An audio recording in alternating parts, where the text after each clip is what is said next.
राज्याचं लक्ष लागून असलेल्या माढा लोकसभा मतदारसंघातून भाजपनं रणजितसिंह नाईक निंबाळकर यांना तिकीट जाहीर केल्यानंतर महायुतीत धुसफूस सुरू झाली आहे। भाजपच्या तिकिटासाठी आग्रही असलेल्या धैर्यशील मोहिते पाटलांनी प्रचाराला सुरुवात केली असून ते लढणारच हे आता निश्चित झालं। तर दुसऱ्या बाजूला नाराज असलेले रामराजे निंबाळकर उद्या गुरुवारी त्यांची दिशा ठरवणार आहेत। रामराजे निंबाळकर हे वैर विसरून रणजित निंबाळकरांना साथ देणार की बदला घेण्यासाठी मोहिते पाटलांना हात देणार हे काहीच वेळात स्पष्ट होईल। त्याचवेळी शरद पवारही वैयक्तिक कामामुळे फलटणमध्ये असणार आहेत हे विशेष। रामराजे नाईक निंबाळकर यांनी राज्याचे उपमुख्यमंत्री देवेंद्र फडणवीस यांची भेट घेतली आणि आपल्या कार्यकर्त्यांशी बोलून पुढील दिशा ठरवणार असल्याचं सांगितलं। त्यामुळे माढा लोकसभा मतदारसंघातून भाजपनं रणजितसिंह नाईक निंबाळकर यांना तिकीट जाहीर केल्यानंतर सुरू झालेला वाद अद्याप मिटलेला नाहीये।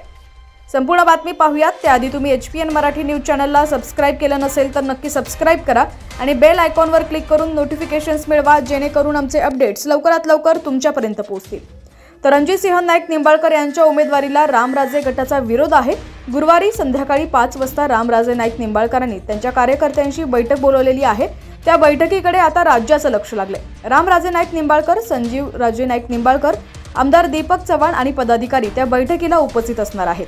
त्याचवेळी शरद पवार गुरुवारी दुपारी फलटणमध्ये असणार आहेत। सुभाष शिंदे या त्यांच्या जुन्या सहकाऱ्यांच्या मृत्यूनंतर त्यांच्या घरी सांत्वनपर भेट घेण्यासाठी ते जाणार आहेत। राष्ट्रवादी अजित पवार गटाचे नेते रामराजे निंबाळकर आणि भाजपचे खासदार रणजित निंबाळकर यांचं वैर जुनं आहे। त्यामुळेच रामराजे निंबाळकरांनी रणजित निंबाळकरांच्या उमेदवारीला जाहीर विरोध केला होता। तसंच माढ्यातून तिकिटासाठी आग्रही असलेल्या मोहिते पाटलांनीही निंबाळकरांच्या उमेदवारीला विरोध केलाय।